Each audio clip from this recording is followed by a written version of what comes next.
G'day mate, it's the Doctor here, and I've got a hot take for you. Oh yes, a controversial opinion. Clickbait, if you will. Ragebait, hatebait, masturbate. Wait, what? When Hit Entertainment took over in 2002, the series would take a nosedive in every aspect. The stories became lackluster, the dialogue was mundane, little to no continuity, boring music, flat sound effects, even visually the show took a hit. Twitter user RailRocket made a color correction edit on one of the episodes and look at it, doesn't it look more lively than the official version?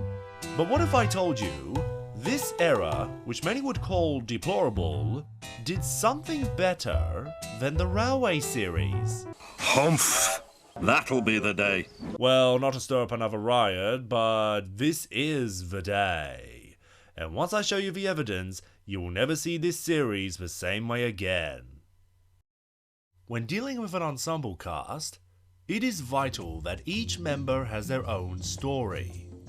Wilbert Awdry dedicated a book to each engine of the main fleet, and quite often their stories would carry over into other books. One common arc several of these characters would go through is prejudice towards diesel engines. But who can blame them? The first one they encountered intended to replace their kind, while also getting the steam engines to turn on each other. First impressions matter, and the reputation of diesels would be damaged by the first of many. But have you ever asked yourselves, when did this conflict come to an end? With Henry, he had Bear, a diesel who admired steam trains. With Duck and Gordon, they had Boko, a diesel who shared the same opinion of the two, how Bill and Ben are mischievous little bees buzzing around. There was one character whose prejudice was left unresolved with the diesels, and that character was James the Red Engine. Until in 1984, when Christopher Awdry had taken over his father's mantle, the son of the creator released the 28th book in the series titled James and the Diesel Engines. This seemed like a natural addition for the Railway series, a loose plot thread finally tied up to give James the necessary character development he has been lacking up until this point. It's worth noting, James's book plays out almost beat for beat as Thomas's book despite only being the third entry in the Railway series.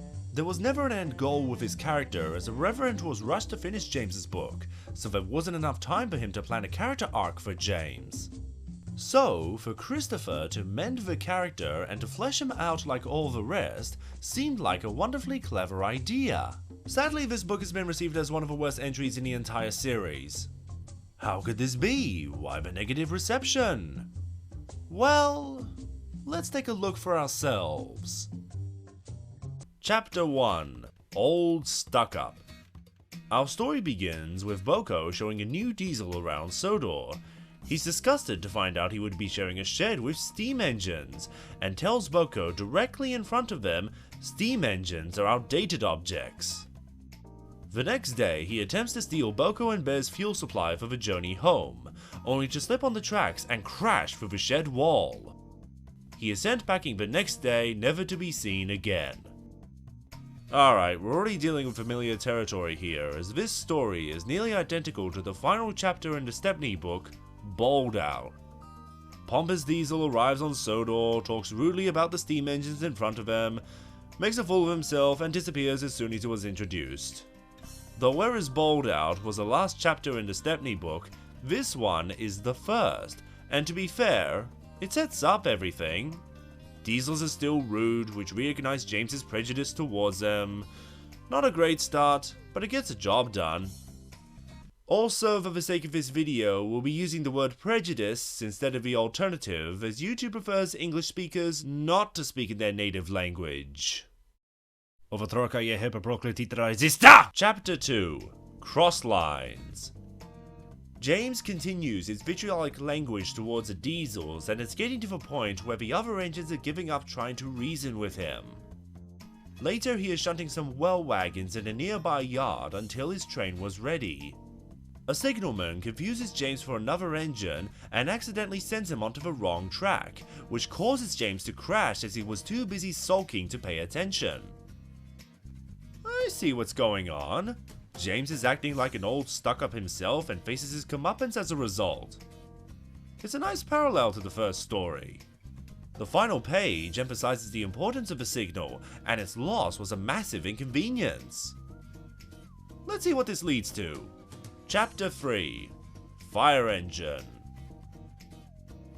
The engines are talking about their paintwork, with Henry telling James he is like a fire engine. He snaps back at Henry, rudely remarking on his paintwork how it blends into the background. Henry becomes reckless that day, bumping his coaches around, causing him to break the coupling to his tender. They drop his fire so he doesn't boil dry, while Edward tells the others what had happened. James notices from then on, Henry never teased him about fire engines ever again.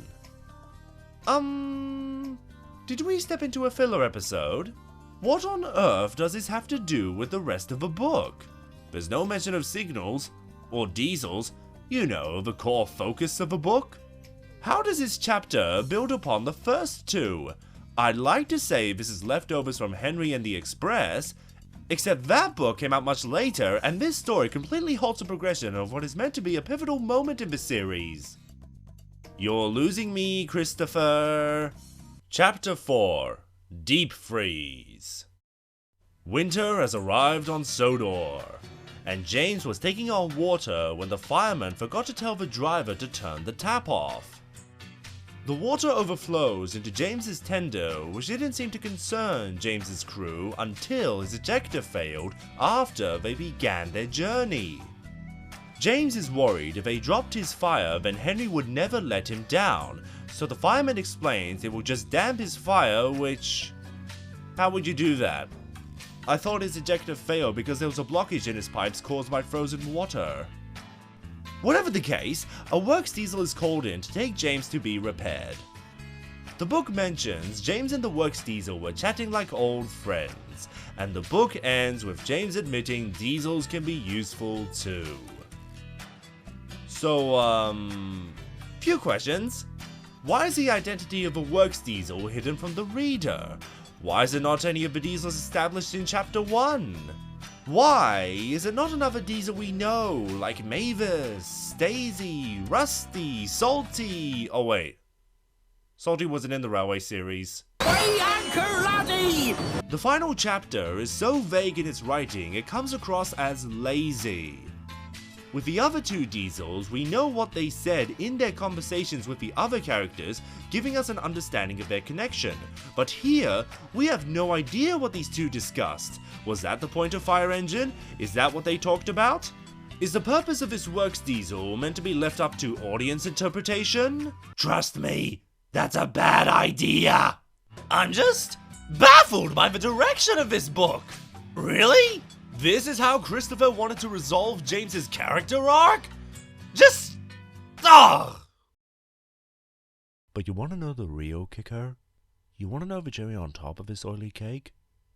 In the first page of the first chapter, it specifically mentions James likes Baramboco.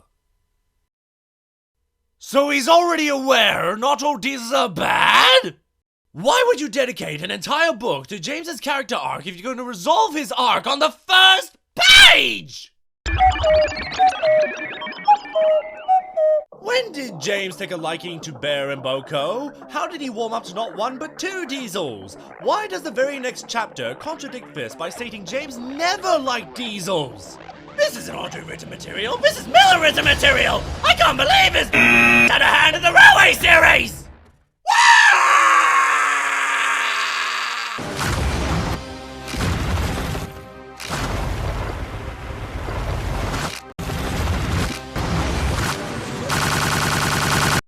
So, James's arc with the diesels was pretty bad. What about the trucks? This is where things get juicy. The troublesome trucks are a bunch of rambunctious miscreants that enjoy causing damage and destruction at any given opportunity. They don't usually carry names, so there wasn't much incentive to characterize these violent offenders. In all three timelines, James's story on Sodor begins with a terrible crash because some trucks got the better of him.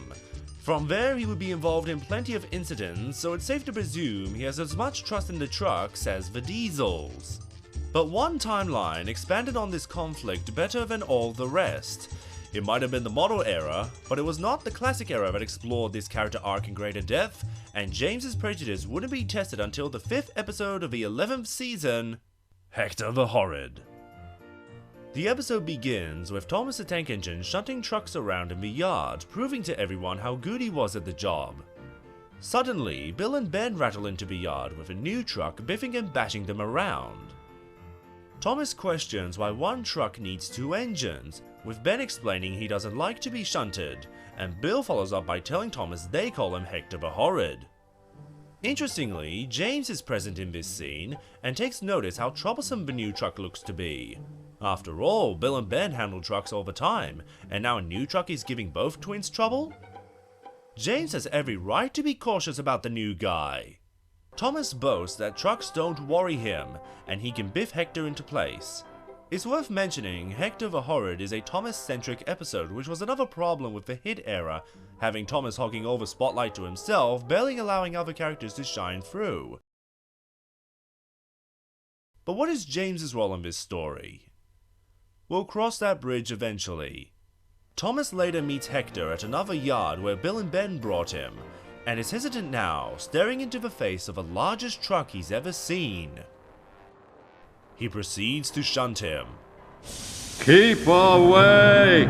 Excuse me, loud cow. We don't tolerate that kind of mouth. You don't have authorization to control me.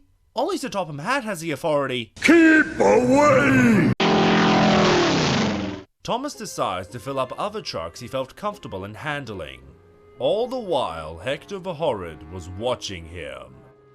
The plant manager walks in and explains to Thomas Hector is a necessity for the long train of trucks. We need an extra large delivery. You must shunt and fill Hector, then add him to the back of James's train. Excuse me, Mr. Manager. I can't help but notice your yard has fallen to disarray over the years. May I suggest you stand by your title and do a better job managing your yard? Or are you busy having a medical episode? Thomas makes his way back onto the track, with Rosie rolling up beside him.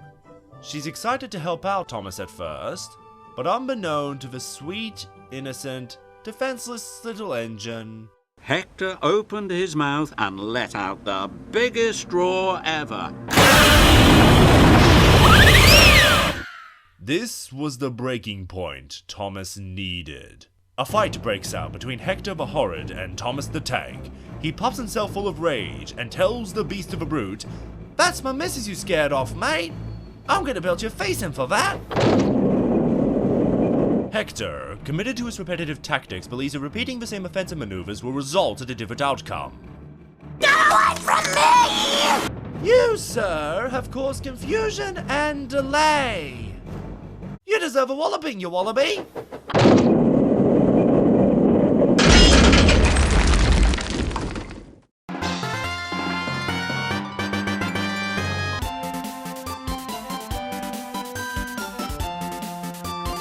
Thomas goes up to Hector, now laying in the pits, and asks him why he is the way he is.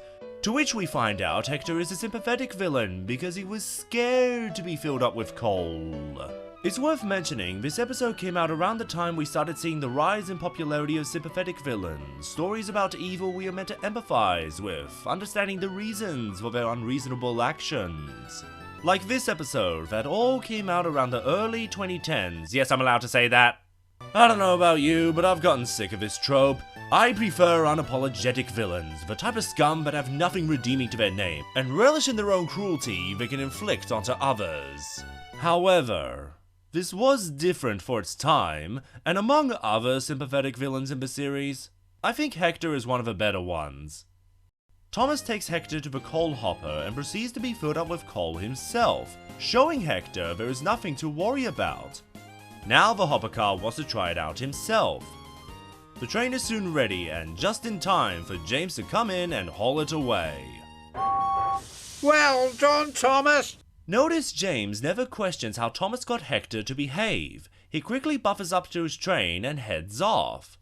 This lack of interest from James could be seen as an abrupt ending, but I have a feeling this was the writer's intention. Hector the Horrid on its own has been widely accepted as one of the best episodes of the Hit era, but what no one realizes is this is part 1 of 2 stories. I know, continuity in the Hit era, that's like a Nitrogen episode without a 3 strikes formula. Stuff and nonsense. But it's real, it exists, and it's called James Works It Out. The 12th episode of the 12th season takes place sometime after the events of Hector the Horrid, as Sodor has entered the winter season. It starts off with our main character shunting trucks around in the yard, proving to everyone how good he was at the job. Why am I detecting another case of plagiarism? His train is ready with Hector coupled to the back. He takes notice of the weather and advises James to speak to the yard manager. Now before we continue, let's go over how this episode addresses the continuity established from its predecessor. Point 1. Hector maintains his character growth. A lot of times around this period, a character would be taught a lesson only for that moral to be forgotten about and any chance of character development is squandered. She won't do a thing I tell her. That's because you're a big bossy boiler. Emily didn't like being called a bossy boiler. I don't like being patient. We have a very important job to do. Not with Hector. Hector the Horrid is no more. He is now Hector the Cooperative. Yeah, that doesn't roll off the tongue as well. Point 2. James is unaware Hector is a changed truck. At no point does he question Thomas how he got Hector to change his ways. Nothing is retconned here because it was never brought to James's attention. From his perspective, Hector is just the same as when he met him, and given his introduction with Bill and Ben, why should James listen to the Horrid Hopper? There is another point this episode earns that harkens back to the classic era, but we will talk about that shortly. Along the way, he is warned by several characters the weather is getting worse, and though he shows concern with Edward, when Hector speaks up, James reverts back to his old stuck-up self. Can you guess what type of episode this is? 1, 2, 3 strikes, you're out! 1, 2, 3 strikes, you're out! 1, 2, 3 strikes, you're out! Sure enough, James finds himself stuck in a snowdrift after ignoring Hector's advice, but can you really blame him for the position he's in? Especially when you remember the motto the engines run by? Every wise engine knows that you cannot trust trucks. So given James's history with the trucks, the experience of others, his first impressions of Hector, the motto they run by, why should James have any reason to place his trust in the hands of a truck? But something happens in this desperate hour of need. James changes his ways. After realizing Hector was trying to help him, he tells James if they back up on the track and come down at full speed, they should be able to push the train through the snow. So they uncouple Hector from the train to gather enough distance between themselves, and James waits patiently for Hector to give the signal. They charge straight down at vigorous speed. The trucks brace themselves for impact as James and Hector smash them through the snow!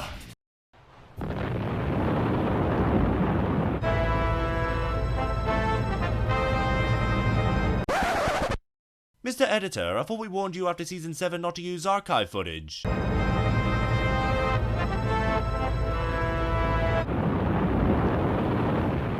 James arrives at Great Waterton safe and sound to the surprise of Thomas and Stanley.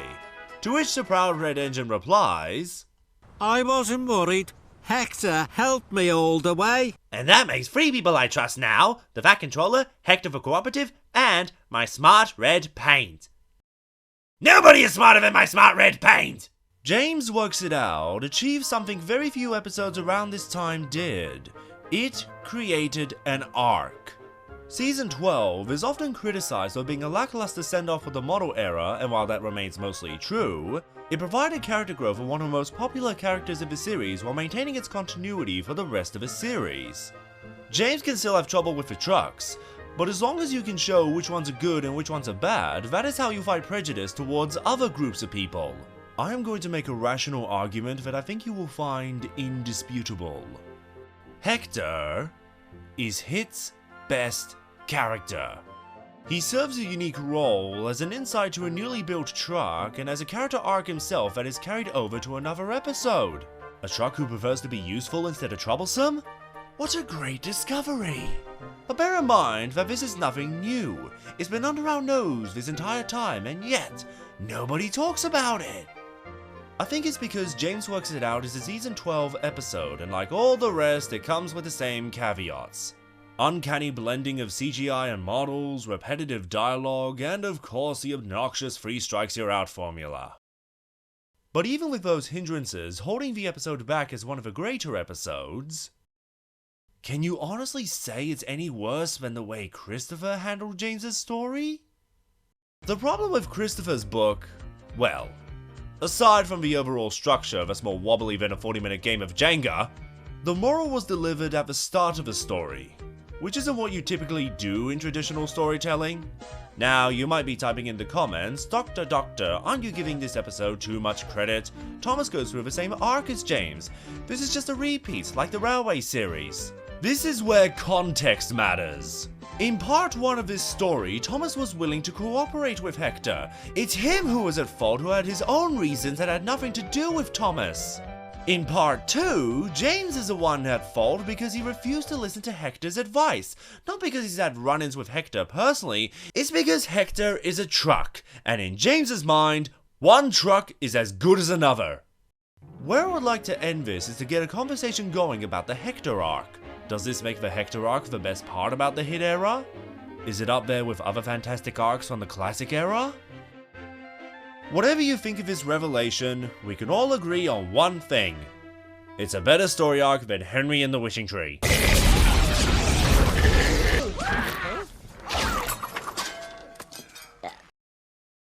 And that is going to be the end of the video. Thank you all so much for watching. These last few months have been experimental for my channel, and I intend to make videos like these the primary focus for the channel.